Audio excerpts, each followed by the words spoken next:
Conclave, uma palavra que de tempos em tempos volta ao nosso vocabulário. Com a morte do Papa Francisco, é hora de eleger um novo pontífice. Mas como isso acontece? No conclave, nem todos os integrantes do Colégio de Cardeais participam. São considerados eleitores aqueles com menos de 80 anos. Para a escolha do sucessor de Francisco, 136 estão aptos a votar. Eles se reúnem na Capela Sistina, que sediou o primeiro conclave em 1492, e desde 1878, todos os conclaves passaram a ocorrer por lá. O rito é o seguinte: as votações são conduzidas por 9 cardeais sorteados e divididos em 3 grupos de 3. Os infirmari são aqueles que recolhem o voto dos cardeais que não podem se locomover. Os escrutinadores são os que verificam e contam os votos. E os revisores fiscalizam os escrutinadores. Já dentro da Capela Sistina, todos os cardeais fazem um juramento com a mão sobre o Evangelho e prometem jamais revelar o que foi dito ou feito no conclave. A sanção para quem quebrar esse juramento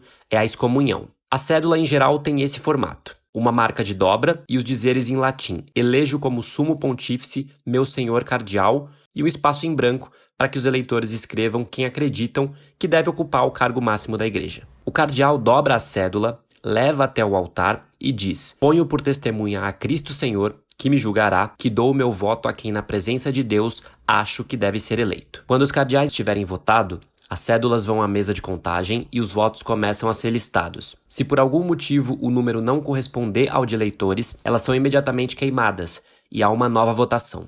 Todas as cédulas são depositadas em uma urna. Os escrutinadores agitam a urna para misturar os votos. Depois, o primeiro escrutinador retira o voto e lê o nome. O segundo confere o nome.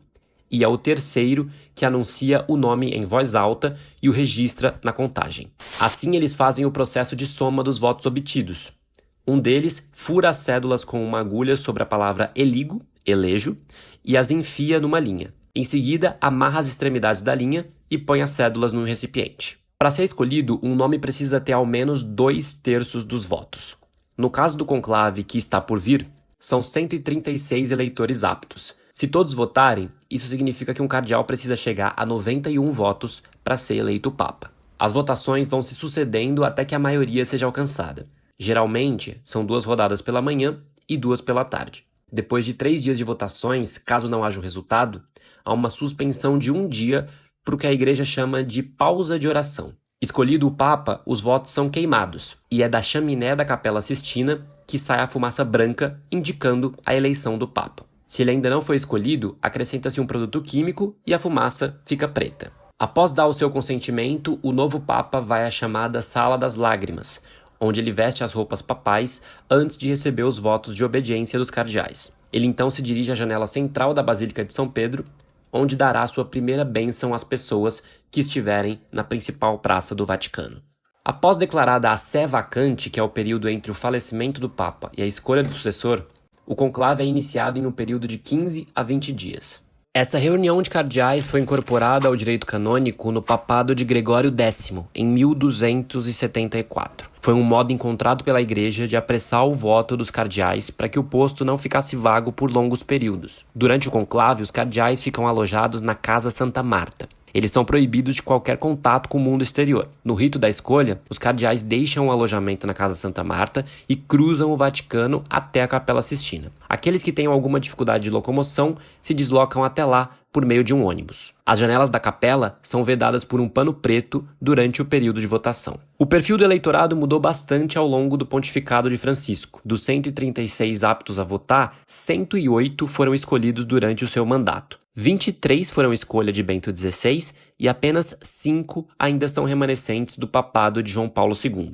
A lista dos votantes inclui 7 brasileiros, 2 indicados por Bento, Odilo Scherer, arcebispo de São Paulo, e João Braz de Avis, prefeito do dicastério para os Institutos de Vida Consagrada e Sociedades de Vida Apostólica. E outros 5 indicados por Francisco: Orani Tempesta, arcebispo do Rio de Janeiro, Leonardo Steiner, arcebispo de Manaus, Sérgio da Rocha, arcebispo de Salvador, Paulo César Costa, arcebispo de Brasília, e Jaime Spengler, arcebispo de Porto Alegre e presidente da Confederação Nacional dos Bispos do Brasil, a CNBB. Desde 2013, quando os cardeais eleitores da Europa representavam 56% do total, Francisco buscou as chamadas periferias da Igreja, com foco sobretudo na África, Ásia e Oceania. Agora, a Europa tem 53 cardeais, o que representa 39% dos votantes, sendo que alguns deles, inclusive, têm responsabilidades eclesiais em outros continentes. A América tem 37, sendo 17 da América do Sul, a Ásia tem 24, a África 18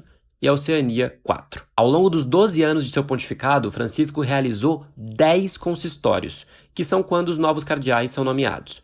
É um número recorde, superando os 9 de João Paulo II. Especialistas ouvidos pelo Estadão acreditam que Francisco não deixou um herdeiro natural, mas que ele certamente norteou um perfil do que seria o necessário para o futuro da Igreja no século XXI. Muitas vezes, nomes considerados azarões na votação acabam eleitos, mas há alguns cardeais cotados para o novo papado. Matteo Zuppi, de 69 anos, é arcebispo de Bolonha e se tornou uma estrela ascendente nos últimos anos. Ele é considerado uma figura que poderia seguir a linha papal progressista de Francisco. Já fez diversos gestos de acolhimento a casais homoafetivos e foi indicado pelo Papa para tentar mediar o conflito entre a Rússia e a Ucrânia.